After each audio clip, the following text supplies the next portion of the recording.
Rishikesh Advanced Pain Clinic, Noppi Mayam Surgery Duram. For appointments 9155515563. నమస్కారం, welcome to I dream. ధర్మ మార్గం with Vijitha కార్యక్రమానికి స్వాగతం.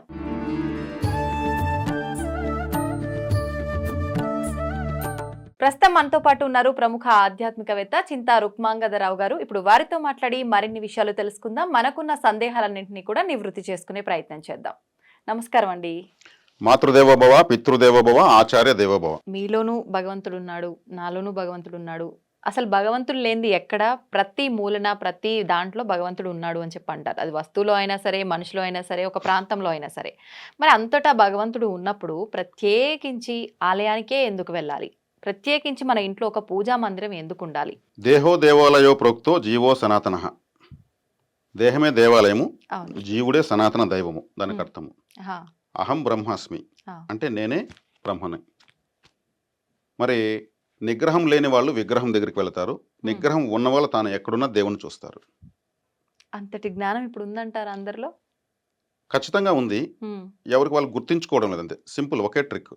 తమను తాము గుర్తించుకుంటే ఆనందం. ఆనందం అంటేనే దేవుడు, దేవుడు అంటేనే నమ్మకం, దేవుడు అంటేనే ప్రేమ, దేవుడు అంటేనే అభివృద్ధి, దేవుడు అంటేనే ఆరోగ్యం. అందుకే ఆరోగ్యమే మహాభాగ్యం అన్నారు. కాబట్టి వీటిని అందిపుచ్చుకోగలిగితే ఆ దైవ ఆనందంలో నిత్యం ఉండిపోవచ్చు. గొప్ప వాళ్ళంతా అదే ప్రూవ్ చేశారు. మనం అంతటి వాళ్ళం కాదు, మన వల్ల అయ్యే పని కాదు అనుకుంటే ఆ ఫైల్స్ క్లోజ్ అవుతాయి బ్రెయిన్లో. కాబట్టి మనము ఉన్నాము. మనకు ఎవరు ఇచ్చారు? మన ఈ శరీరాన్ని తల్లిదండ్రులు ఇచ్చారు. తల్లి ఒక వైట్ పేపరు, తండ్రి ఒక వైట్ పేపర్ అంటే మధ్యలో కార్బన్ పేపర్ పెట్టి పైన ఇంగ్లీష్ రాస్తే కింద తెలుగు వస్తుందా? రాదు, ఇంగ్లీషే వస్తుంది. హిందీ రాస్తే హిందీనే వస్తుంది. వాళ్ళిద్దరూ సంసార ధర్మం నుంచి మనం పుట్టాం. వాళ్ళు చేసిన బ్రహ్మలు వాళ్ళే. మన తలరాతను రాసేది బ్రహ్మదేవుడు కాదు, పరబ్రహ్మలు తల్లిదండ్రులే. వాళ్ళే మనకి జన్మనిచ్చారు. జన్మనిచ్చారు కానీ రాత మాత్రం వాళ్ళు ఎలా రాస్తారు? సైకలాజికల్ గా వాళ్ళు ఉన్నటువంటి విధానాలు బట్టి మనకు అన్ని వస్తాయి. అవునా? వాళ్ళ చీకులు చింతలు గొడవలతో సంవత్సరాలు కాపురాలు చేస్తే ఎలా వస్తాము? మనం అలాగే వస్తాం. ఓకే, అంటే మీరు అన్నది కరెక్టే. మరి మొదటి దేవుళ్ళు వాళ్ళు, మనకు జన్మనిచ్చిన వాళ్ళే దేవుళ్ళు. వాళ్ళ ఆరాధన చేయకుండా ఏ ఆలయానికి వెళ్ళినా ఫలితం రాదు. అర్థమైందా? అర్థమైంది. ఆలయానికి వెళ్తే అక్కడ పరివార దేవతలు ఉంటారు, ద్వారపాలకులు, ఆలయం పైన అన్ని మూల అంతా ఉంటారు. వాళ్ళు మన రికార్డు వెరిఫికేషన్ చేస్తారు. అక్కడ వస్తున్నటువంటి వ్యక్తి కనీసం వాళ్ళ అమ్మ నన్ను ఏ రోజన్నా పూజించాడా? లేదు. కులదైవాన్ని పూజించాడా? లేదు. వాళ్ళ 4 ఫాదర్స్ ఏ రోజన్నా తలుచుకున్నాడా? లేదు. ఇతనికి మన స్వామివారికి దగ్గరికి ఇతని ఫైల్ ఎలా పెట్టాలి? పూజించడము అని అంటే వీళ్ళందరినీ మనం ఆరాధించడం, సేవ చేయడం. సేవ చేయాలి. ముసలి వాళ్ళు అయిపోతే కూడా కొంతమంది పిల్లలు వాళ్ళు తినని మారామేస్తే ఒక దెబ్బ కొట్టిన కడుపుని అన్నం పెడతారు. అది గొప్ప సేవ. ఆడు ఇసురేసి తింటే తినకపోతే పో అంటే అది సేవ కాదు. మేము అన్నీ తీస్తున్నాం, వాళ్ళు తినేది లేదంటే అది సేవ కాదు. వాళ్ళు కడుపునిండా తినాలి. కష్టపడ్డారు, సాకారు, మనల్ని గొప్ప వాళ్ళని చేశారు. వాళ్ళు ముసలి వాళ్ళు అయిపోయినాక వాళ్ళ పసిపిల్లలే లెక్క. ప్రేమతో అభిమానంతో పెట్టాలి, వాళ్ళని తినిపించాలి. అది నిజమైన సేవ. కాబట్టి ఇక్కడ ఆలయాలు ఉన్నాయి, వెళుతున్న ఫలితాలు లేవు. ఆలయానికి ఎందుకు వెళ్ళాలి? ఇక్కడ నిజమైనటువంటి ప్రత్యక్ష దైవాలైనటువంటి తల్లిదండ్రులను, మన పితృదేవతలను, మన కుల దైవాన్ని మర్చి మనం ఎన్ని ద్వాదశ జ్యోతిర్లింగాలు వెళ్ళినా కానీ మన మనీ ఖర్చు అవుతుంది, మన టైం వేస్ట్ అవుతుంది, మన టైం పాస్ అవుతుంది, మనం ఫెయిల్ అవుతాం. నేను అన్ని ఆలయాలకు వెళ్ళాను, నాకు ఫలితం రాలేదు. నేను మొక్కని దేవుడు అంటూ లేదు, నాకు ఫలితం రాలేదంటే మీరు మొక్కాల్సిన వాళ్ళు సీరియల్ ప్రకారం 1, 2, 3 పోకుండా 20 సంవత్సరాల కారు దొరిన ఒక వ్యక్తి దగ్గరికి కొత్తగా వచ్చిన మోడల్ మార్కెట్లో కారు ఇస్తే అతను 4వ గేర్ వేస్తాడా, ఫస్ట్ గేర్ వేస్తాడా? టాప్ గేర్ వేస్తాడా, మొదటి గేర్ వేస్తాడా? మొదటి గేరే వేస్తాడు. అతని ఎక్స్పీరియన్స్ 20 సంవత్సరాలు.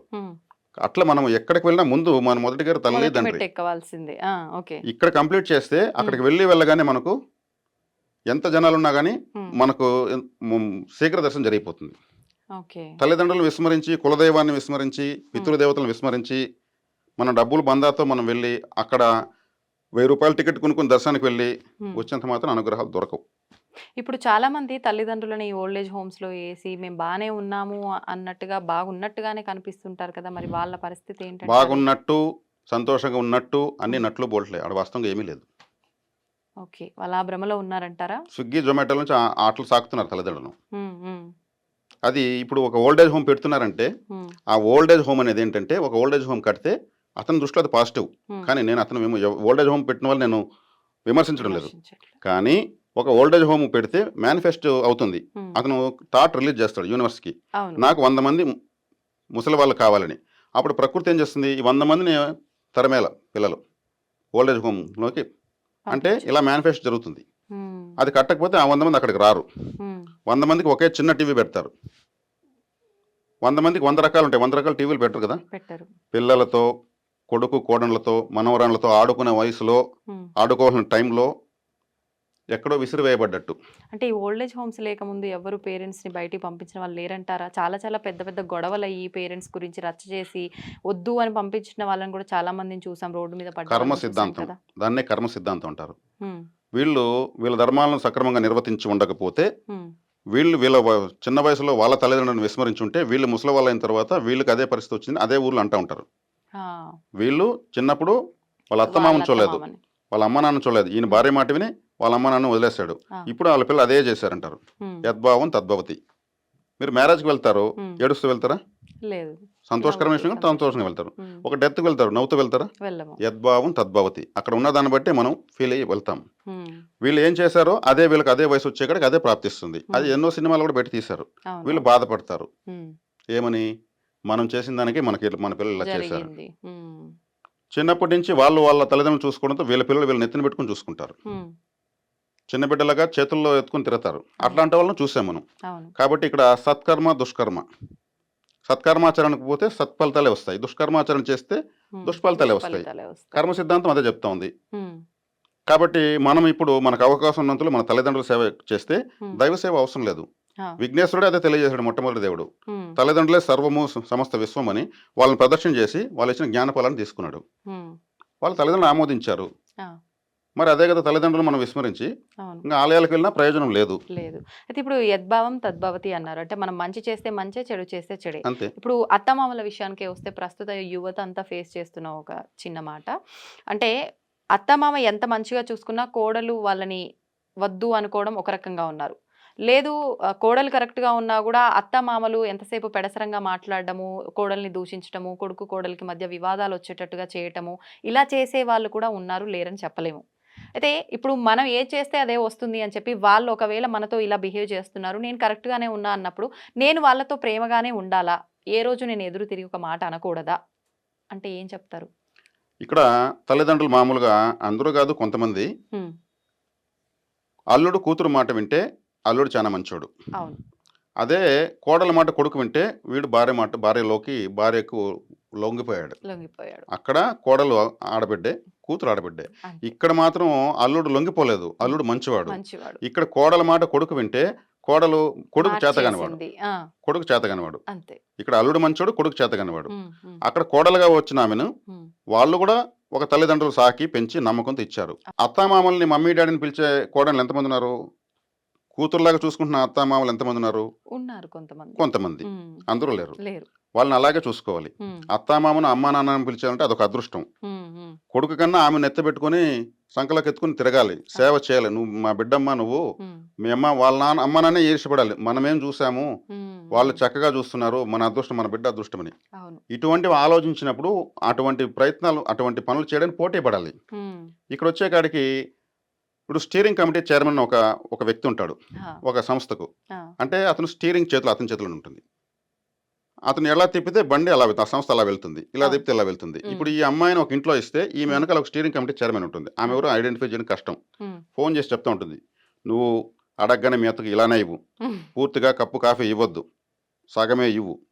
ఆమె ఓకే రైట్ అంటే రిమోట్తో ఆపరేట్ చేస్తూ ఉంటుంది. ఈ అమ్మాయికి తెలియదు. ఉమ్, అవును. ఎందుకు ఇలా ఈ బిడ్డ ప్రవర్తిస్తూ ఉంది, మనం బాగానే చూసుకుంటున్నాం కదా, ఉమ్, మరి ఎందుకు అలా ప్రవర్తిస్తూ ఉంది ఆ, అని వాళ్ళంటే మళ్ళీ సాయంత్రం అప్డేట్స్ అంతా సాయంత్రం అక్కడ ఇస్తారు, వెళ్ళిపోతాయి. వెళ్ళిపోతుంది. ఉమ్, అలాగే అంటారు, 6 నెలలకంతా చూడు, నువ్వు చక్కగా నీ భర్తను తీసుకుని వేరే వేరే కాపురం కాపురం పెట్టుకోవచ్చు, పెట్టేస్తాం. మా వల్ల కాదని దండం పెట్టే వరకు నువ్వు చెయ్యి. ఉమ్, ఓకే, నీ భర్త నువ్వు ఉన్నావు అనుకో, ఆ ముసలోళ్ళకు నువ్వు సేవ చేసిన కర్మ లేదు. నువ్వు పెళ్లి చేసుకున్నావు, నీ భర్త నీ సౌకర్యం. ఉమ్, ఇట్లాంటి ఆపరేటర్స్ వెనకాల ఉండడం వల్లనే సంసారాల్లో చీలికలు వస్తున్నాయి. అవునండి. కొంతమంది అత్తమామలకి వీధుల అమ్మలక్కలు చెప్పిస్తారు. ఉమ్, ఉమ్, చక్కగా కోడల్ని చూసి కొడుకు పెళ్ళైన కొత్తల వాళ్ళు సంతోషంగా తిరుగుతూ వస్తూ ఉంటే వీళ్ళు ఆనందపడుతూ ఉంటారు. ఆ, అది ఒప్పదు ఈ వీధుల వాళ్ళకు. అవును. అవును. వాళ్ళు ఉద్యోగాలకు వెళ్ళగానే ఆమెకు స్పూన్ ఫీడింగ్ ఇస్తారు. ఉమ్, చూడమ్మా, నీ కొడుకు ఈరోజు భార్య వచ్చేకాడికి తల్లిదండ్రులు ఏమైనా గుర్తిస్తున్నాడా, వాళ్ళ మేకప్లేమో వాళ్ళ ఫేర్ అండ్ లవ్లీలేమో ఎంటేసుకుని తిరుగుతున్నారు, నీకేమైనా ఆరోగ్యాన్ని పట్టించుకున్నారా, లేదమ్మా అన్నీ చూస్తున్నాడు, ఏం చూస్తున్నాడు మాకు తెలుస్తూనే ఉంది అంటారు. ఆమెకు ఇంకా లేనిది పూర్తిగా కోడల్ని ఒక బండ రాకాశలాగా చూసే వరకు వాళ్ళు వదలరు. బయటకు వెళ్ళగానే ఈమెను తొడుకెళ్ళిపోతారు వరకు. అప్పుడు ఆమె ఏం చేస్తుంది, మిగిలిపోయిన అన్నం తినడము, ఉమ్, కడిగిన పాత్రలే కడగడము, ఉమ్, పాత ఒక వెతికి వెతికి మరి కట్టుకోవడము, ఉమ్. ఆరోగ్యం బాగున్నా దగ్గుతూ ఉండడము, ఆ, మందులు ఇచ్చినా కానీ మాకు అవసరం లేదు నాయన, మాకు ఈ వయసుకి మాకు ఇంకేం కావాలి, ఆ, మాత్రలు తినమ్మా, నువ్వు అది చేయమ్మా ఇది చేయమ్మా, చాలు చాలు లేరా చాలు, నీ భార్యకి అన్నీ చూసుకో. ఉమ్. ఈమె వేరే వాళ్ళు ఆపరేట్ చేస్తారు, అవును అవును.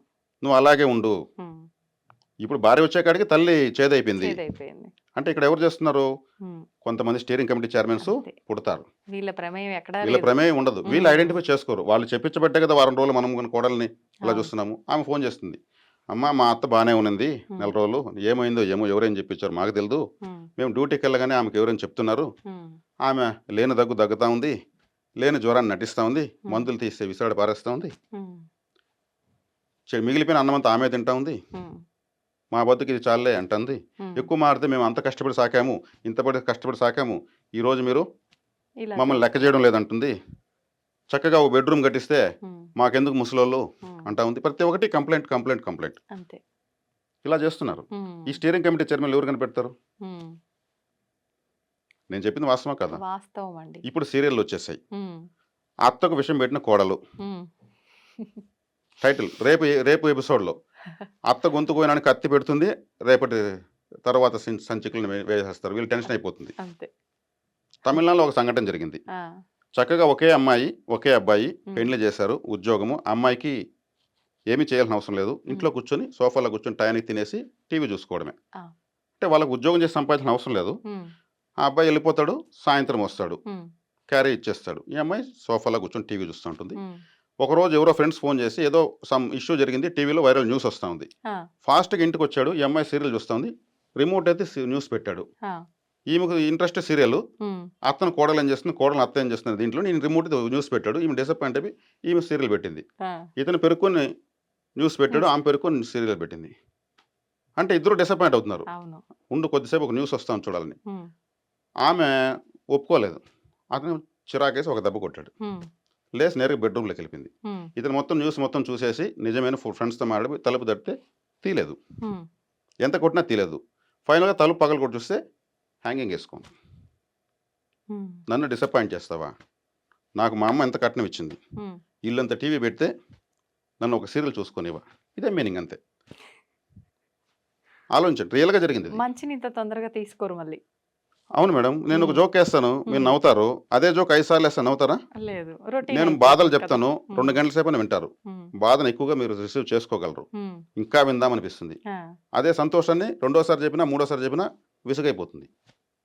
వర్షం వస్తే పరుగులు తీస్తారు, ఉమ్. కానీ వర్షం లేకపోతే మనం బతకలేం. బతకలేం. పుణ్యం నెత్తిన పడుతుంటే ప్రతి చినుకు ఒక 100 రూపాయల నోట్ అనుకుంటే వర్షంలో హ్యాపీగా తడవచ్చు. అంతే. మరి వర్షం లేకపోతే మనం ఎలా బతకగలము? అంతే కదా. పాడు వాన ఇప్పుడే వచ్చిందంటాం, అవును. ఏమో మనకు ఫోన్ చేయాలని వరుణ్ దేవుడు లేదు కదా. మన లేదు. ఆలోచన విధానాలు ఎంత దయనీయంగా ఎంత అట్టడుగున ఉన్నాయి. అవును అవును. కాబట్టి కుటుంబ జీవితాలు ఎలా ఉన్నాయి, ఉమ్, ఎవరి ఆపరేటర్లకు ఎవరు వెళ్ళిపోవాలి, ఉమ్, ఒకవేళ వినకపోతే వాళ్ళ శత్రువులాగా చూస్తారు ఆ వీధిలో. అవును. సింపుల్గా వాళ్ళ వేలిముద్ర కూడా ఉండదు. ఎన్నో చెప్పాలంటే ఇంకా కొంచెం మాస్గా చెప్పాలంటే ఎన్నో కొంపలు కూల్చేస్తున్నారు. పూల్ చేస్తారు. చాలా జరుగుతున్నాయి ఈ మధ్య కాలంలో ఇలా. చాలా జరుగుతున్నాయి. వీటిని ఎక్కడ చూపిస్తున్నారు సీరియల్స్లో? లేదు.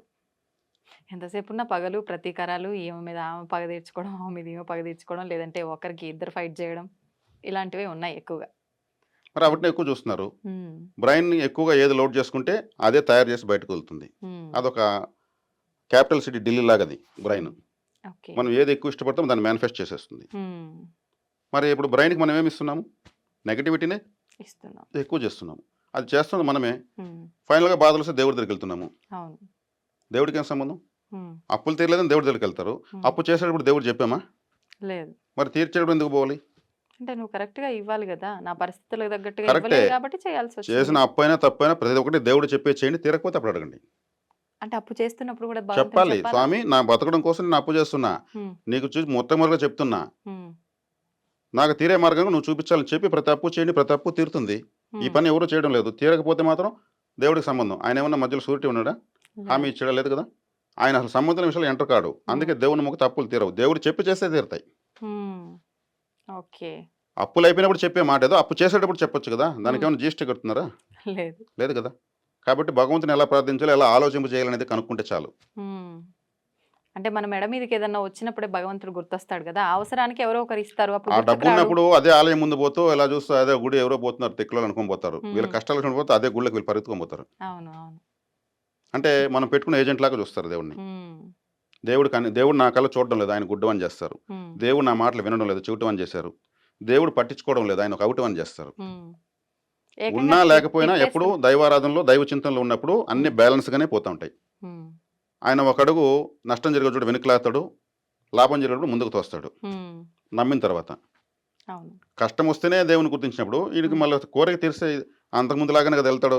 ఆ! అంతే కదా! అంతే.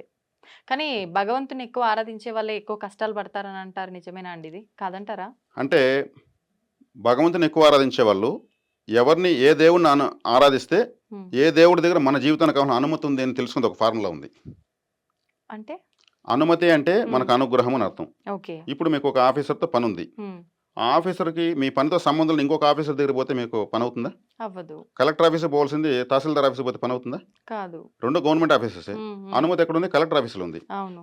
మరి ఇక్కడున్న మిగతా ఆఫీసులన్నీ చుట్టినా ప్రయోజనం లేదు. హ్మ్. అట్లా మీకు ఏ ఆలయానికి వెళ్తే అనుమతి ఉంది, అనుగ్రహం ఉంది అని తెలుసుకునేట్టు ఒక విధానం ఉంది. ఆ ఆహా! విధానం ప్రకారం వెళ్తే వెంటనే పనవుతుంది. కనిపించిన గుడికంతా దండాలు పెడుతూ, దేవుడికి మరి ముద్దులు పెడతా ఉంటారు. హ్మ్. ఇదో కొత్త ఫ్యాషన్ వచ్చింది. అలా చేస్తే ప్రయోజనం టైం వేస్ట్, టైం పాసు. హ్మ్. హ్మ్. అనుమతి లేదని తెలీదు. ఆ! మరి దేవుడినే నిందిస్తూ ఉంటారు. హ్మ్. ఎవరిని మనం మనం మన మన జీవితాన్ని మనం ఎవరిని ఆరాధించాలి హ్మ్. అనేది ఒక ఫార్ములా ఉంది. ఆ ఫార్ములా తెలుసుకొని ఆరాధిస్తే వెంటనే అనుమతి వస్తుంది. హ్మ్. అంటే ఇప్పుడు మీరు దేవుడికి ముద్దులు పెట్టడం అంటే నమస్కారం చేసే విధానం ఇలా కళ్ళకద్దుకొని ఇలా అనటం అదేనా? ఆ! ముద్దు పెట్టొచ్చు. కానీ అది వేరే సౌండ్‌లు వేరే. ఓకే. హ్మ్. పాతకాలంలో ఈ ముద్దులు పెట్టడాలు లేవు. హ్మ్. పాతకాలంలో ఇప్పుడు దేవుడి దగ్గరికెళ్తే ఎలా వెళ్తున్నారు? హ్మ్. రకరకాల సెంట్లు. ఆ సెంట్స్‌లో గూడా కంపెనీస్‌లో ఆల్కహాల్ బేస్డ్ ఇంగ్రీడియెంట్స్ ఉంటాయి. వాటిని కొట్టుకొని దేవుడి దగ్గరికి వెళ్ళకూడదు. ఆహా! లిప్‌స్టిక్సు, రకరకాల కెమికల్ క్రీమ్సు హ్మ్. అంత మేకప్ చేసుకొని దేవుడి దగ్గరికి వెళ్ళకూడదు. సాధారణంగా హ్మ్. వినయ విధేయతలతో విద్యా వినయ సంపన్నే బ్రాహ్మణ అన్నారు. హ్మ్. చింతనతో, తపనతో హ్మ్. దేవుడి దగ్గరికి వెళ్ళగానే మన హృదయం నుంచి ఒక జర్కు రావాల. హ్మ్. ఉలికి పడతాం మనం. అదే దేవుడికి వెళ్ళేటువంటి ఒక నిజమైన మెసేజ్. నైవేద్యం. ఓకే. ఆత్మ ఇటువంటి నివేదనం వెళ్ళాలి. అంటే అదేనా అండి? ఆ! ఆత్మ ఆ! నివేదనం అంటే ఆత్మ అదేనా? నివేదన. ఆ! ఇటువంటి లక్షణాలతో పోయినప్పుడు ఆయన కనెక్ట్ అవుతాడు. హ్మ్. అక్కడికి మనము ఎవరు ఎటువంటి బట్టలేసుకొనొచ్చారు, ఎటువంటి నగలేసుకొనొచ్చారు, హ్మ్. మనం ఎటువంటి బట్టలేసుకెళ్ళాం, మన బట్టలు మనల్ని ఎంతమంది చూస్తున్నారనే దీంతో వెళ్తే హ్మ్. అది ఫ్యాషన్ షో అవుతుంది. మరి భగవంతుడి చింతనతో వెళ్ళాలి గదా! హ్మ్. మన భారతదేశం స్వాతంత్రం వచ్చినప్పుడు పార్లమెంట్ సభ్యులందరూ గూడా చేలల్లో కలుపులు తవ్వుకునేవాళ్ళు రైతులు మారుతూ సాధారణంగా. హ్మ్. నిమ్మ చెట్లు నీళ్లు కట్టుకుంటూ టెలిగ్రామ్ వస్తే పార్లమెంట్ సమావేశాలకు నడుచుకుంటూ జట్కా బండిలో, గుర్రపు బండిలో వెళ్ళి రైల్వే స్టేషన్‌లో ఎళ్లి రైలు ఎక్కి వెళ్ళేవాళ్ళు. ఆ! అంత సాధారణంగా ఉన్నటువంటి వ్యక్తులు పార్లమెంట్ సభ్యులు. ఈరోజు ఒక సర్పంచ్ కాన్వాయ్ పెట్టుకొని తిరుగుతున్నాడు. దేవతలకు గూడా ఆరాధనలు ఇలాగే చేస్తున్నారు. హ్మ్. హ్మ్. ఓకే. ఎంత సాధారణంగా వెళ్ళాలి భగవంతుని దగ్గరికి? భగవంతుడు మన డ్రెస్‌ని గాదు, మన మేకప్‌ని గాదు చూసేది. మన అంతరాత్మను చూస్తాడు. హ్మ్. అక్కడ ఆ వెలుగు కనిపిస్తే ఆయన చూడగానే అయిపోతుంది మన పని. ఇంక వాళ్ళేమి ఇలా, అలా అనాల్సిన అవసరం లేదు. హ్మ్. ఒక్కసారి నా వైపు చూడవా, చూడవా అంటాం. ఆ చూపు పడితే చాలు. హ్మ్. అంత శక్తి ఉంటుంది. కాబట్టి దేవుడి దగ్గరికి వెళ్తే, ఆలయాలకు వెళ్తే ఎందుకు అనుగ్రహాలు రావు అనేది మనం దేవుడిని ఆలోచింపజేసే విధంగా మనం ఆలోచిస్తూ ప్రవర్తిస్తే చాలు. ఓకే. ఇతరులతో అక్కడ రికమెండేషన్‌లు ఏమి అవసరం లేదు. పరివార హ్మ్. దేవతలు అనే వాళ్ళు ఉంటారు. ఆ! కాబట్టి దేహమే దేవాలయము. అందుకే నేను చెప్పాను గదా! మనలో ఉండేటువంటి భక్తి శ్రద్ధలు, వినయ విధేయతలు, జ్ఞానము హ్మ్. వీటితో నిండిపోవాలి శరీరము. ఇది హ్మ్. ఒక పవర్ బ్యాంక్ లాగా తయారవ్వాలి. హా! అప్పుడు దేవుడు కళ్ళు మూసుకున్నా ఒక బంగారు వర్ణంతో ఒక వెలుగు కనిపిస్తుంది మనకు. ఆ హ్మ్. వెలుగును కళ్ళు తెరిస్తే కనిపించదు. హ్మ్. అందుకే మూసుకొనే ఉంటాం భగవంతుడి కూర్చొని. హ్మ్. లేదా ఒక వెన్నెల లాంటి ఒక వెలుగు కనిపిస్తుంది. హ్మ్. ఒక దీపపు కాంతి కనిపిస్తుంది. అదే దైవ కాంతి. ఓకే. భగవంతుడి వెనకాల చిత్రపటంలో అటువంటి కాంతులు వేసుంటారు. హ్మ్. వాళ్ళ యొక్క ఆరా అలా ఉంటుంది. అవును. అవును. అటువంటి వెలుగు కనిపిస్తుంది. హ్మ్. అంటే ఇప్పుడు మనం కళ్ళు మూసి దర్శించుకోవడానికి కారణం ఇదేనా? ఆ! కానీ కొన్ని ఆలయాల్లో కళ్ళు మూసి అలా నమస్కారం చేయకూడదు అంటారు కదా! చేయొచ్చు. హ్మ్. కళ్ళు మూసి చేయొచ్చు. కళ్ళు తెరిసి చేయొచ్చు. మూర్తిని మనం పాదాల నుంచి దర్శించాలి. దేవుడిని నేరుకు నేరు చూడకూడదు. ఆహా! భగవంతుని పాదాల శరణం మనకు. పాదాలకు నమస్కరించుకొని అక్కడి నుంచి ఆయనను చూడాలి. నేరుగా పోయేసి నేరుగా ఇట్లా మాట్లాడకూడదు. హ్మ్. సాధారణ వ్యక్తులతో మాట్లాడినట్టు. హ్మ్. అది భగవంతుని చూసే విధానం. ఓకే. దేవుడి పాదాలు కదా మనం పట్టుకుంటాం. ఆ పాదాల్లో అవును. ఉన్న చెడు గోపురమే కదా మన నెత్తిన పెడతారు. అవును. మరి పాదాలు పట్టుకోవాలి కదా మరి. ఉమ్, మరి నేరుగా పోయేసే పాదదర్శనం చేసుకున్న తర్వాతనే అక్కడి నుంచి చూడాలి భగవంతుని. అది సరైనటువంటి ఆరాధన విధానం. విధానం. ఉమ్, ఇవన్నీ తెలియకుండా ఎన్నిసార్లు వెళ్ళినా ఉమ్, తెలియకపోతే సంబంధం ఉంది, అతను ప్రవర్తించే విధానం కరెక్ట్గా లేదా అని పరివార దేవతలు మాట్లాడుకుంటారు. పరివార ఆ, దేవతలను కనిపిస్తారా? కనిపించరు. కనిపించరు. వాళ్ళ దివ్య దేహులు. ఉమ్, మన మాంస నేత్రాలతో దైవ దేహాలను చూడలేం. చూడలేము. ఉమ్, మనకంత ఇది లేదు, ఎందుకంటే మనం తింటున్న ఆహారం ఏంటో మనం మాట్లాడుకున్నాం. ఉమ్, అటువంటి ఆహారంతో దివ్య దేహం రాదు. ఉమ్. మరి ఇప్పుడు మన మాంస నేత్రాలతో మనం దేవుళ్ళని చూడలేమన్నారు. కానీ చాలా మంది దేవుళ్ళు మాకు కనిపిస్తున్నారు, మీరు పలానా నక్షత్రంలో పుట్టిన వారైతే మీకు కూడా చూపిస్తాము, ఇలాంటి మాటలు చాలా వరకు వింటున్నాం కదండి. అది వాళ్ళ పరిజ్ఞానానికి మనం వదిలేయాల్సి వస్తుంది. ఉమ్, ఉదాహరణకు ఇప్పుడు మీరు నేను వెళ్తున్నాము, ఉమ్, ఒక దయ్యం కనిపిస్తుంది మీకు. మీరు చెప్తారు నాకు ఉమ్, పక్కనే ఉండి, నేనేమి అయ్యో సార్ అక్కడ దయ్యం పోతా ఉంది అంటారు. ఉమ్, నేను చూస్తాను, లేదు మేడం అని నేను చెప్తాను. ఆ, మీకు నిజంగానే దయ్యం కనిపిస్తుంది కాబట్టి నాకు చెప్తారు. ఉమ్, నాకు నిజంగానే కనిపించదు, నాకు కనిపించలేదు అంటాను. ఉమ్, ఏంది నాకు గుడ్డివాడగా ఉన్నాడు, మరి చెప్తే కళ్ళ ముందరే పోతా ఉంది దయ్యం, చెట్లో దూరిపోతా ఉంది అనుకుంటే కనిపించలేదు మీరు అనుకుంటారు. ఉమ్, ఉమ్, ఏమేంది ఆడ ఖాళీగా ఏమి లేకపోతే ఏదో చూసి దయ్యం అనుకుంటే నేను అనుకుంటాను. ఉమ్, మీ యొక్క రెటీనాకు ఆ సూక్ష్మ దేహాలను చూసేటువంటి రెటీనా పవర్ మీకు ఉంటుంది. ఓకే. నాకు ఆ ఫార్ములా నాకు ఉండదు. ఉమ్, ఉమ్, కనిపించినది నాకు నిజం, కనిపించినది మీకు నిజం. ఉమ్, ఇక్కడ ఎవరిది అబద్ధం కాదు. ఓకే. మీరు అంటున్న వాళ్ళు వాళ్ళకు కనిపించాడంటే ఇదే ఫార్ములా. ఉమ్, నాకు కనిపించాడు దేవుడు, కరెక్టే, వాళ్ళ ఉమ్, స్వభావం కరెక్టే. వాళ్ళ రెటీనాకు వాళ్ళకి కనిపించాల్సిన దేహం కనిపించుండొచ్చు, ఉమ్, దాన్ని విమర్శించే అర్హత మనకు లేదు. వాళ్ళని ఎందుకు మనం హట్ చేయాలి? ఆ, కనిపించలేదు, ఉమ్, ఇది నిజమే. ఓకే. మరి ఏది కనిపించాల్సిన అవసరం లేదు, ఆ తత్వంలోకి వెళ్ళి ఆనందంగా కూర్చునేస్తారు కొంతమంది. అవును. ఆ ఆనందమే దేవుడు. అదే మనం మొట్టమొదటి మాట్లాడుకున్నది. ఉమ్, సంతోషము, నమ్మకము, ప్రేమ, ఇవన్నీ దేవుడనేసి. ఉమ్, ఉమ్, కాబట్టి మనకు ఇన్ని అనుభవించేటువంటి దుఃఖాలనైనా, సంతోషాన్నైనా, ఉమ్, కన్ఫ్యూజన్ అయినా, ఇవన్నీ కూడా ఎనర్జీస్ మన అవును. చుట్టూ తిరుగుతుంటాయి. అవును. నమ్మకము, ధైర్యము, దుఃఖము, ఉమ్, ఇవన్నీ ఎనర్జీస్. ఉమ్, మనం దేన్ని ఎక్కువగా కుర్జీ వేసి కూర్చోబెడితే అవే ఉంటాయి.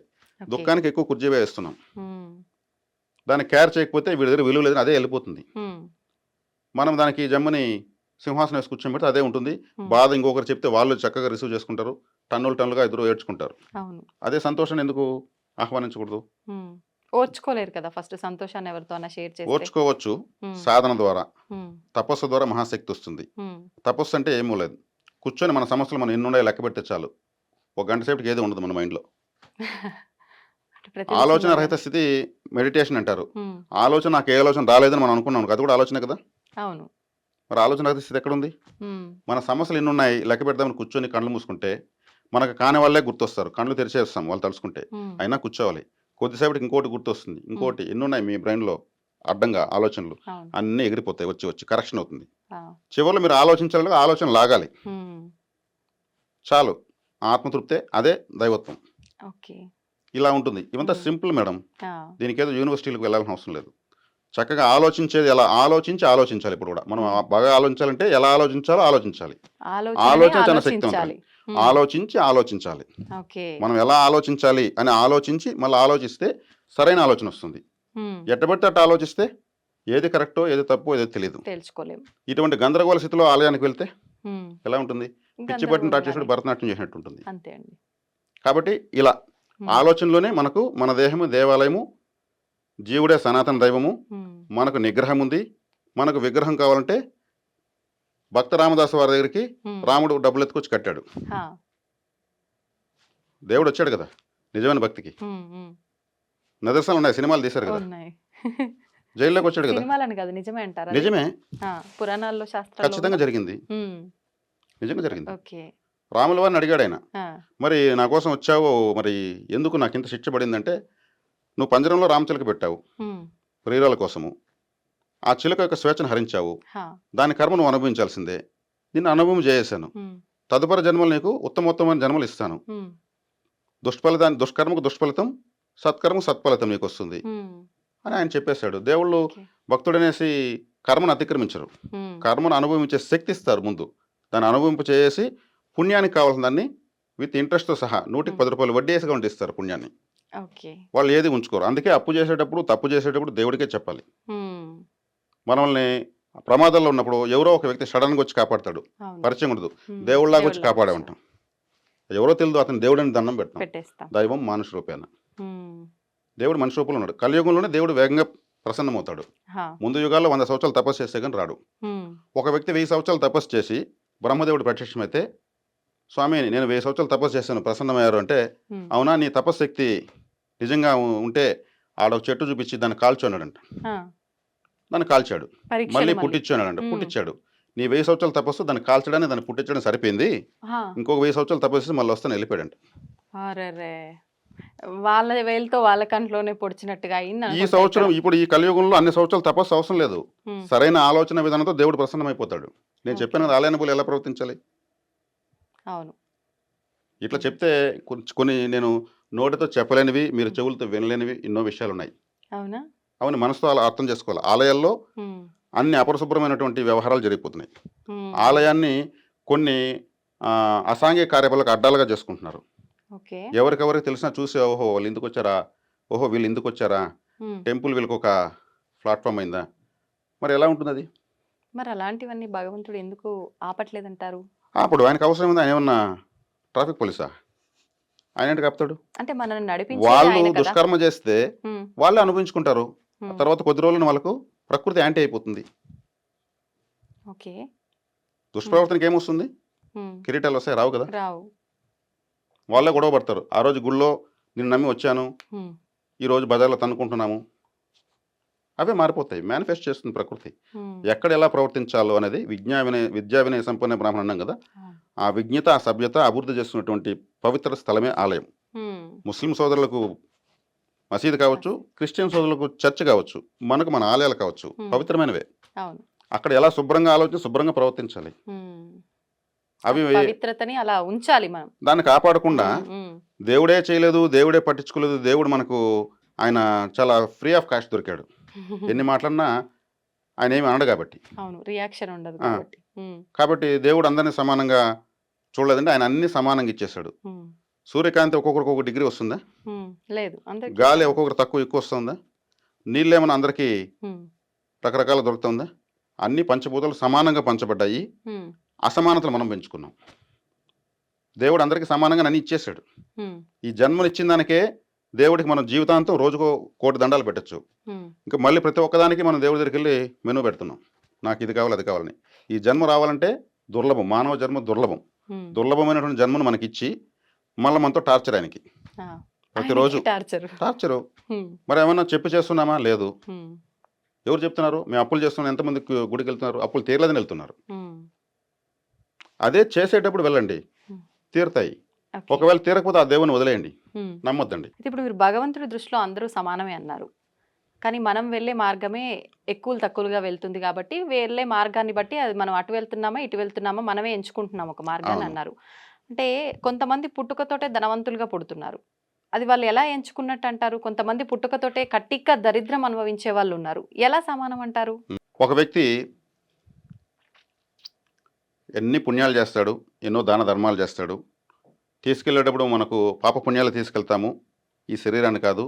కోటేశ్వరుడు చనిపోతే 5 ఎకరాలు లోడరు పూడ్చేదానికి, 3 కారు గుంతలు లోడతారు. కానీ అతనితో వెళ్ళేది అతని పాపము పుణ్యము, బ్యాలెన్స్ షీట్ వెళ్తుంది.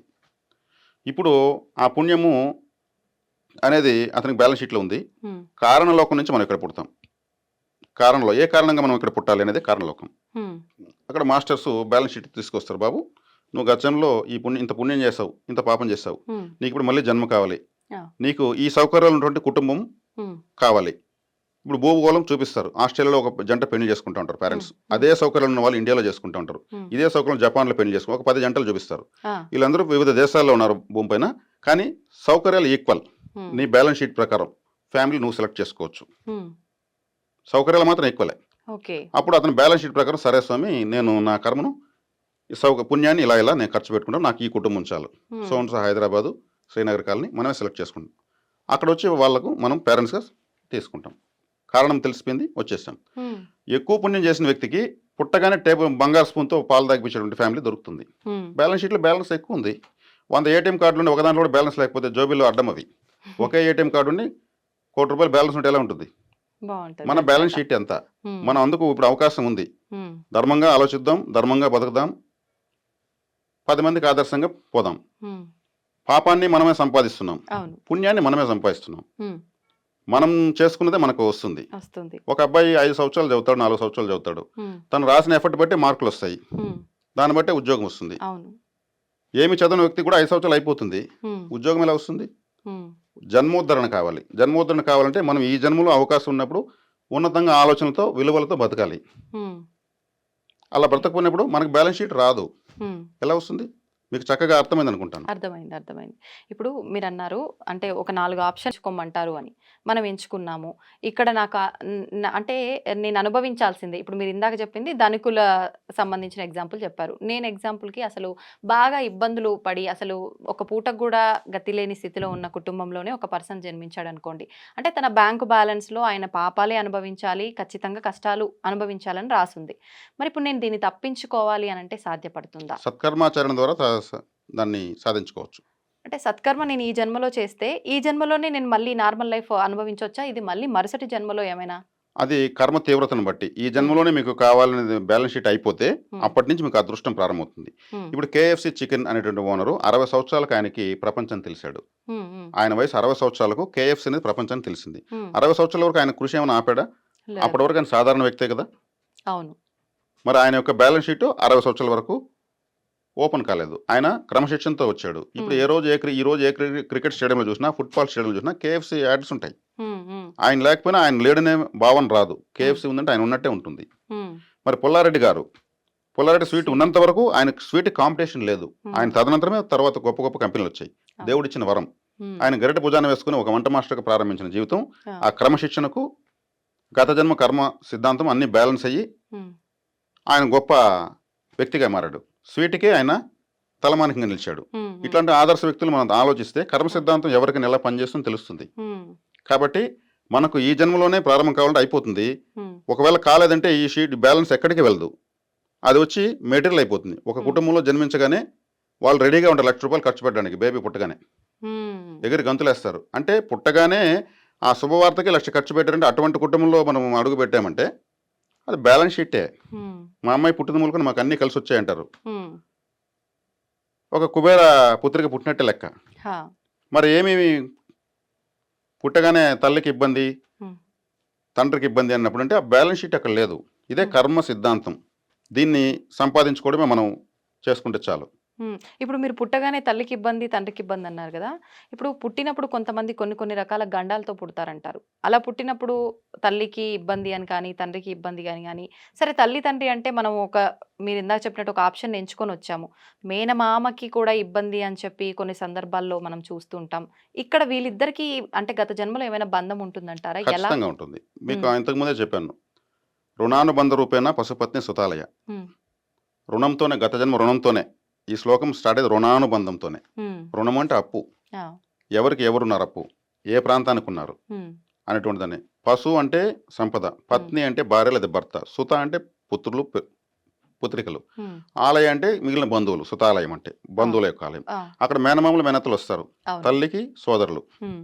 మరి అక్కడ పేగు మెడకు వేసుకుని పుట్టడం వల్ల హ్మ్. మేనమామ చూడకూడదు. ఒక నూనెలో ఆ బిడ్డ మొహం చూపించి చూడాలంటారు. అవును.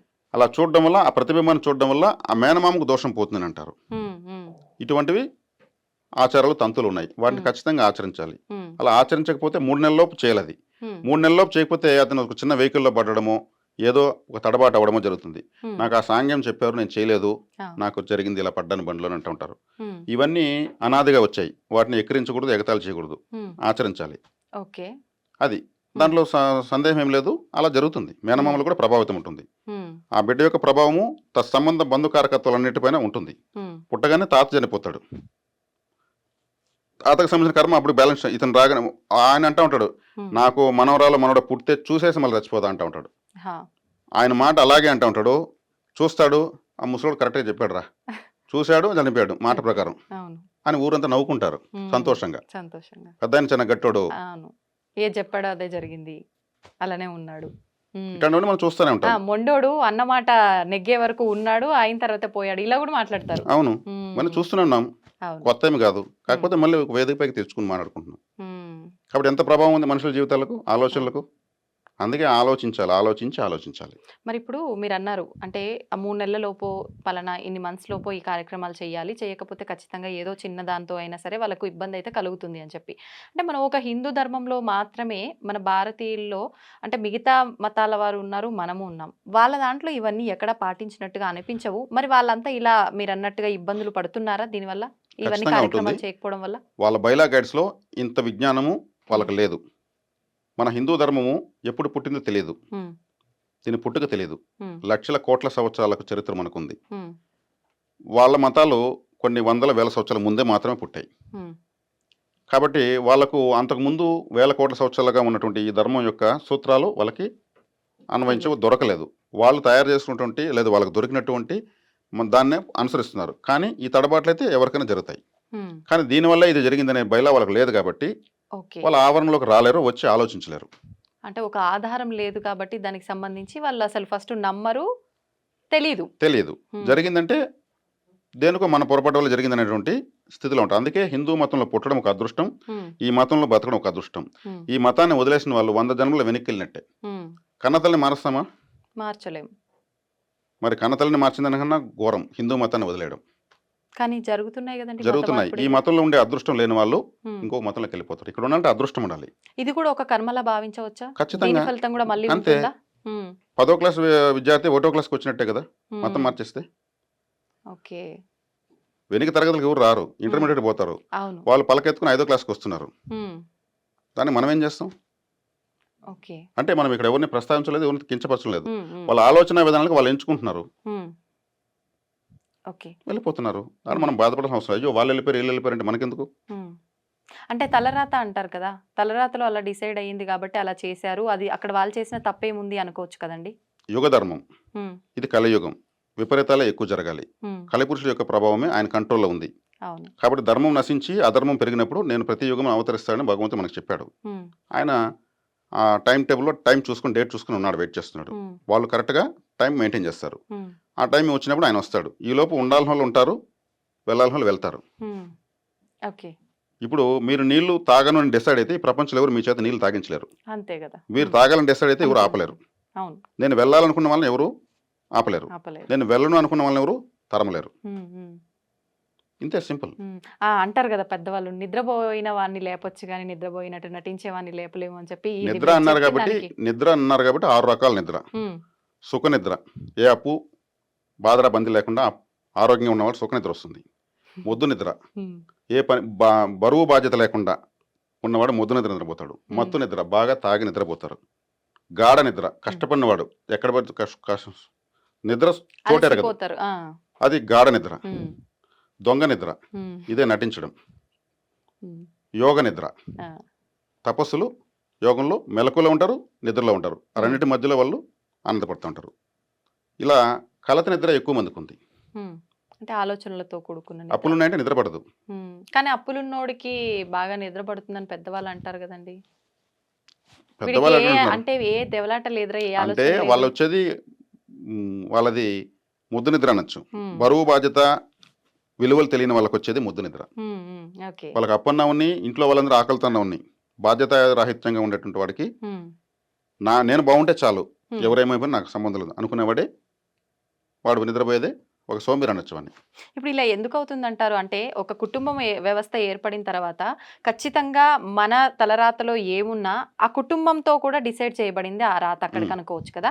మరి ఎందుకు ఈ కుటుంబంలో ఉన్న పిల్లల్ని కానీ వైఫ్ని కానీ లేదంటే వైఫ్ అయితే హస్బెండ్ని కానీ ఇలా పట్టించుకోకుండా మొండిగా అలా మొద్దు నిద్రలో ఎందుకు ఉంటారంటే, ఒక నిద్రనే కాదు ఆలోచనల పరంగా చూసుకున్నా కూడా రెస్పాన్సిబిలిటీ లేకుండా ఉంటారు కదా, ఎందుకని అంటారు? నేను చెప్పాను కదా మేడం, ఇప్పుడు మనకు భారతదేశానికి ఋతువులు 6 వస్తాయి. ఉమ్, ప్రకృతి 6 రకాలుగా మారుతుంది. ప్రకృతి 6 రకాలుగా ఒక సంవత్సరం మారుతుంది. ఉమ్, ఈ 6 ఋతువులు ఉన్నటువంటి దేశం ప్రపంచంలో ఏదే లేదు. ఉమ్, మన జీవితంలో ఎన్ని మార్పులు వస్తాయి? ఉమ్, ఎన్నో మార్పులు వస్తాయి. అవును. ఇక్కడ వచ్చే కాడికి మనము సరైన ఆలోచన విధానంతో ఉమ్, మనకెంత విలువ ఉందో మనకు కూడా మనల్ని నమ్మి ఉన్నటువంటి భార్యకు, మనల్ని నమ్ముకుని పుట్టిన పిల్లలకు అంతే విలువ ఉంది. ఉమ్, వాళ్ళ ఉన్నతికి సంతోషానికి పాటుపడాలనే ఆలోచన విధానం చేయకపోతే ఉమ్, వాళ్ళ శాపానికి గురి కావాల్సి వస్తుంది. వన్ ఫైన్ డే వాళ్ళని చూసే వాళ్ళు ఎవరు ఉండరు. ఉమ్, అది చూడనప్పుడు వాళ్ళకి అర్థమవుతుంది. ఉమ్, జరుగుతున్నంతసేపు విలువలు తెలియవు. అవును. అది బాధ్యత గుర్తెరగాలి. ఈ యుగధర్మం ప్రకారము ఇటువంటి వాళ్ళే ఎక్కువ అవ్వాలి. ఉమ్, అడాల్ఫ్ హిట్లరు ఆ రోజుల్లో జర్మనీలో 3 పూట్ల తినేసి పని పాట లేకుండా ఎందుకు దేశానికి అవసరం లేనటువంటి అబ్బాయిలు ఎంతమంది ఉన్నారో హిట్లర్ ఉద్యోగం ఇస్తా ఉన్నాడని చెప్పి తీసుకురండి అని చెప్పాడంట. ఉమ్, జర్మనీలో వేస్ట్ గాళ్ళు, ఉమ్, ఇంక వీడు ఎందుకు పనికిరాడు అనుకున్న వాళ్ళను వీళ్ళు ఎంక్వైరీ చేసి 10,000 మంది వచ్చారంట అప్పట్లో యూత్. వాళ్ళు ఎందుకు పనికిరారు, వాళ్ళు 3 పూట్ల తింటున్నారు, అలా తిరుగుతున్నారు, పొద్దుపోదు పడుకుంటున్నారు, తిన్నామా పడుకున్నామా తెల్లారిందనే డైలాగ్ సరిపోతారు. అవును. హిట్లరే మనల్ని పిలుస్తున్నాడు, ఇంకా అదృష్టం ఉందని వెళ్ళాడు, ఉమ్, మీకు అందరికి ఉద్యోగం ఇస్తాను, ఒక షిప్లో మీరు అట్లా విహారయాత్ర వెళ్ళండి అని చెప్పి ఆ షిప్లో తీసుకెళ్ళి ఉమ్. వాళ్ళకి చెప్పాడు, ఎవరికి షిప్ నడిపిస్తున్నటువంటి ఆఫీసర్లకు. నడి సముద్రంలో ముంచేసి వచ్చేస్తారు వాళ్ళు.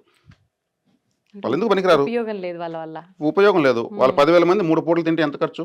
అవును. వాళ్ళ వల్ల ఏమైనా దేశానికి ఉపయోగం ఉందా? లేదు.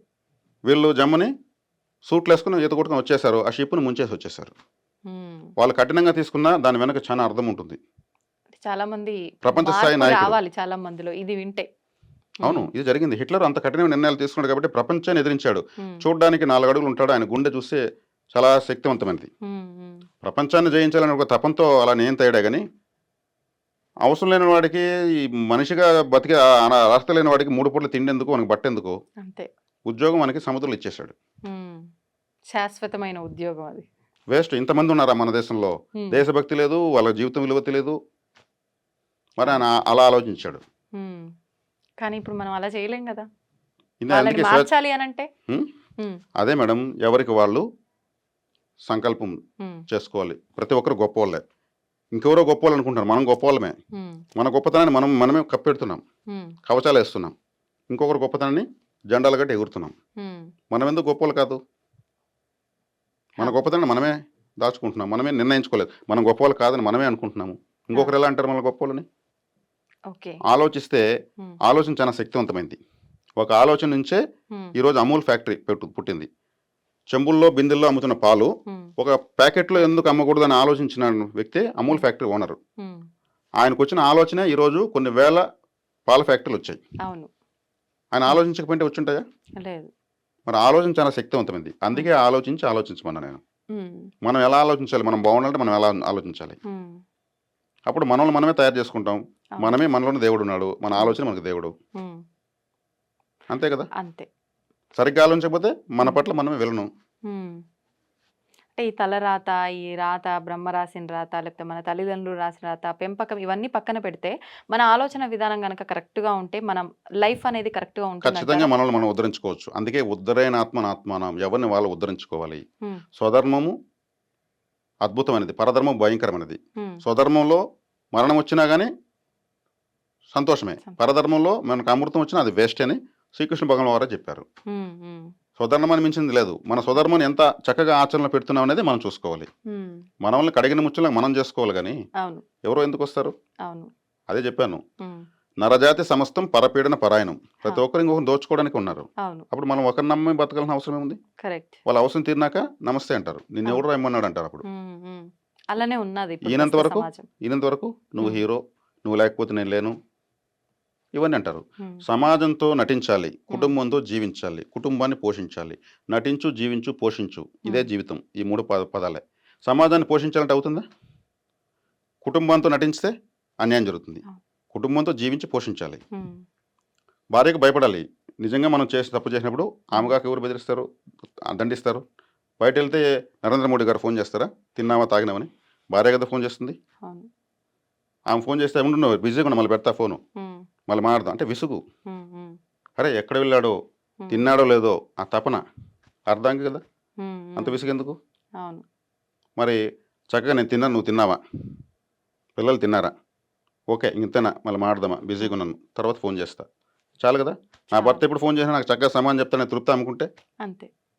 బయట వాళ్ళకి మాత్రం పరుగులెత్తి మెసేజ్లు పెట్టి చాటింగ్లు చేసి హ్మ్. చీటింగ్ అయిపోతున్నారు. కుటుంబానికి ఎందుకు అవును. విసుక్కుంటారు? కాబట్టి కుటుంబాన్నితో జీవించాలి, పోషించాలి. హ్మ్. కాబట్టి నటించాల్సిన సమాజంతోనే. హ్మ్. హ్మ్. ఈ తేడాలు తీసుకుంటే అక్కడే జీవించి ఇక్కడ నటిస్తే దానికి దేవుడికి సంబంధం ఉంది. హ్మ్. అయితే మీరు ఇందాక చెప్పిన ఒక మాట ప్రకారంగా నేను ఇంకొక క్వెషన్ అడుగుదాం అనుకుంటున్నా. అంటే నాకు కొంచెం క్లారిటీ వచ్చింది. కాకపోతే ఇంకా కొంచెం క్లియర్‌గా ఎక్స్‌ప్లెయిన్ చేస్తారని. అయితే చర్యకు ప్రతిచర్య అని చెప్పి మనం ఏది చేస్తే అది వస్తుంది. ఖచ్చితంగా మరొక జన్మలో అనుభవిస్తామన్నారు. అంటే దీన్ని బట్టి పునర్జన్మ అనేది మనకు ఉంది. అది పునర్జన్మ ఉంటే మనిషి జన్మగానే ఎత్తి మనం ఇవన్నీ తీర్చుకుంటామా? లేదంటే ఇంకేదో జీవరాశిగా మనం జన్మెత్తుతామా? మనము దేవతలను పూజిస్తాం. దేవతలు మనలాగే ఉంటారు. కాళ్ళు, చేతులు, ముక్కు అంత యాజ్ ఇట్ ఈజ్. హ్మ్. కాకపోతే ఆభరణాలు పెట్టుకొని దివ్యదేహులుగా ఉంటారు. హ్మ్. అలాగే ఉంటారు. ఎనుములో హ్మ్. మరి కుక్కలో లేదా ఇంకేదో జంతువులో కూడా ఉమ్, దేవతలను పూజిస్తాయి అనుకున్న అడవులో. అవి ఎలా ఆలోచిస్తాయంటే ఉమ్, వాళ్ళ దేవుడు అలాగే చెవులు మొహము ఇనుములాగానే వాళ్ళ దేవుడు వచ్చినట్టుగా అవి ఊహించుకుంటాయి. ఉమ్, ఉమ్, ఎందుకంటే వాళ్ళ జాతి కదా, అవును. ఎనుము జాతి, ఎనుము జాతిగానే ఒక దేవత వస్తుంది. ఉమ్, అంబా అంటూ ఏం కావాలో ఆ భాషలో, ఆ లాంగ్వేజ్, ఆ కోడింగ్లో మాట్లాడి ఇస్తుందని అనుకుంటుంది. ఆహా, అంటే ఆ స్వభావం అలాగే వస్తుంది. అంత్యకాలం ముందు ఎవరు నన్నే స్మరిస్తారో వాళ్ళు నన్నే చేరుకుంటారని భగవద్గీతలో చెప్పాడు ఉమ్, శ్రీకృష్ణుల వారు చనిపోయేటప్పుడు. హా, అంటే దాని అర్థం ఏంటంటే చనిపోతూ ఏదైతే ఎక్కువ తలుచుకుంటూ ఏది చెప్తూ చనిపోతారో అదే వాళ్ళగా పుడతారు. ఉమ్, ఉమ్, ఉమ్, అంటే ఏదైనా సరే ఏది ఎక్కువ స్మరిస్తారో దాన్నే పుడతారు.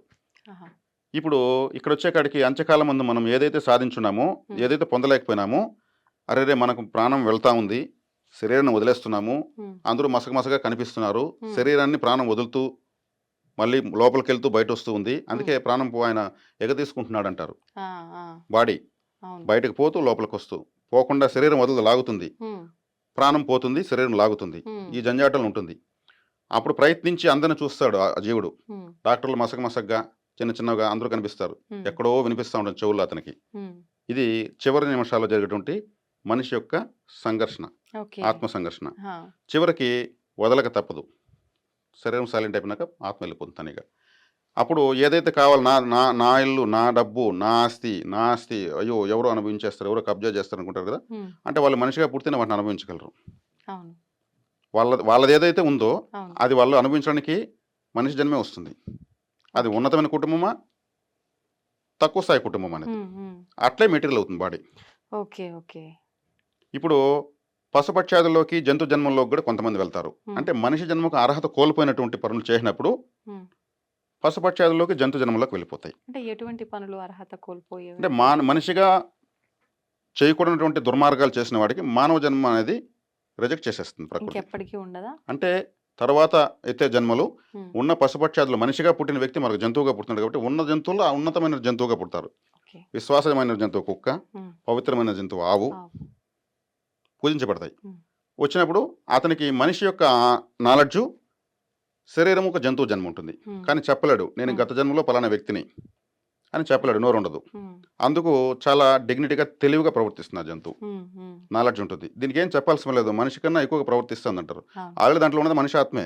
ఉమ్, తన స్నేహితులు కనిపించారంటే కళ్ళు సంతోషంతో వెళ్ళిపోయి అతని పైన ఆకుతుంది, లాగుతుంది. ఉమ్, ఇది ఎప్పుడో గత జన్మలో సంబంధం ఉంది, నన్ను పట్టుకుంటా ఉంది, చాలా బాగుంది అని ఒక అరటి పండు తినిపిస్తారు. అవును. రే నేను రా, మీ ఫ్రెండ్ రా, మన ఇద్దరు కలిసి సినిమాకి వెళ్ళాం పుష్ప 2కి, ఉమ్, గుర్తులేదా, అదేదో చెప్తా ఉంటుంది. ఆ, ఈయనకి అర్థం కాదు. సరే సరే ఈ ఆవు కనిపించినప్పుడు నేను ఒక అరటి పండు ఇస్తాను అని. ఉమ్, అది చూసి బాధపడుతుంది. మనం పుణ్యం చేస్తుంటే మనిషిగానే పుట్టి మన ఫ్రెండ్తో వాళ్ళతో తిరుగుతాం. మాట్లాడే వాళ్ళని తిరిగే అందుకు వాళ్ళం. చింతన పడుతుంది, ఆవు ఉమ్, చింతన పడుతుంది. కానీ గొప్ప జన్మే వచ్చిన జంతువులు వచ్చినా కానీ ఉమ్, అందుకు గోసేవ గొప్పది. ఒక కుక్క పుడుతుంది, ఉమ్, అది పోలీసులకి దేశానికి సేవ చేస్తూ ఉంటుంది. దానికి ఏం చెప్పేసి ఇలా రా అంటే అలా వస్తుంది, బాంబును కనిపెడుతుంది, అన్నీ కనిపెడుతుంది. అవును. అందులో ఒక అద్భుతమైన సిబిఐ ఆఫీసరో సిఐడి ఆఫీసరో పాపాలు చేసి ఉమ్, అదే డిపార్ట్మెంట్ సేవ చేసేదాని కోసం ఆ జన్మ తీసుకోవచ్చు. ఉమ్, ఓకే, వాళ్ళు ఓకే. తక్కువ చేయడం కాదు, ఉమ్, అనుచితంగా ప్రవర్తించడం వల్ల ఇలా వస్తుంది. ఓకే. అప్పుడేమవుతుంది, అతను జన్మోద్ధరణకి వెళ్తాడు. ఉమ్, నువ్వు ఇట్లా పుట్టి చేసావు కాబట్టి మళ్ళీ నీకు మనిషి జన్మ వస్తుంది అనేసి ఉమ్, బాడీ మారుతుంది. అందుకే మరణం లేని మీరు అంటా నేను. ఉమ్, ఎవరు చనిపోయేది లేదు, శరీరాన్ని మారుస్తూ ఉంటారు అంతే. ఇల్లు మార్చినట్టుగా, అద్దె ఇల్లు. కాబట్టి ఎవరు చనిపోయేదేం లేదు, ఉమ్, జస్ట్ ఈ చాప్టర్ బాడీస్ మారుతూ ఉంటాయి. ఓకే. దీన్ని ఇప్పుడు మనం వినడం ద్వారా మరింత ఉన్నతంగా ఆలోచించి ప్రవర్తించి ఉమ్, మనం మరింత ఉన్నతమైన స్థితులకు ప్రమోషన్ తీసుకోవచ్చు. ఓకే. మన చార్ట్ మనమే ప్రిపేర్ చేసుకోవచ్చు. ఉమ్, ఉమ్, మీకు అర్థమైంది కదా. ఇప్పుడు కొన్ని అర్థమైంది. ఎన్నో జంతువులు తెలివిగా ప్రవర్తిస్తుంటాయి. ఉమ్, ఉమ్, గత జన్మలో మనుషులే అనేదానికి ఆ ప్రవర్తన మనకు తెలుసు. తెలియజేస్తుంది. సంతోషం అండి. నిజంగా మనం టాపిక్ ఎక్కడో మొదలు పెట్టాము, దాంట్లో మనం ఎక్కడికో వచ్చేసాము. ఎక్కడికి వచ్చినా మొత్తానికి రావాల్సిన ఇన్ఫర్మేషనే మాకైతే వచ్చింది. చాలా చక్కగా ఎక్స్ప్లెయిన్ చేశారు మీరు కూడా. ధన్యవాదాలండి. మేడం, అర్థం అయితే ఆ విషయం సిద్ధాంతం అంటారు, ఉమ్, ఉమ్, అర్థం కానిది వేదాంతము. ఉమ్, వేదాంతం ఎప్పటికీ అర్థం కాదు, అవును. దాంట్లో ప్రయాణిస్తూనే ఉండొచ్చు. ఉమ్, అర్థం అయ్యి కానిది అది అర్థాంతం. ఆ, ఇప్పుడు మనం సిద్ధాంతంలో మాట్లాడుకున్నాం, మాట్లాడుకున్నాం. వేదాంతం ఏం మాట్లాడలేదు మనం. అవును, మనం సిద్ధాంతంలో ఉన్నాం కాబట్టి చక్కగా మనము ఎంతైనా మాట్లాడచ్చు. మాట్లాడొచ్చు. ఈ సిద్ధాంతపరమైనటువంటి నాలెడ్జ్ని మనము ప్రజలకు అందిస్తున్నందుకు నిజంగా ఎంతో శుభకర్మం చేస్తున్నాము. మరింత ఉద్ధరించబడతాం మన ఇద్దరు.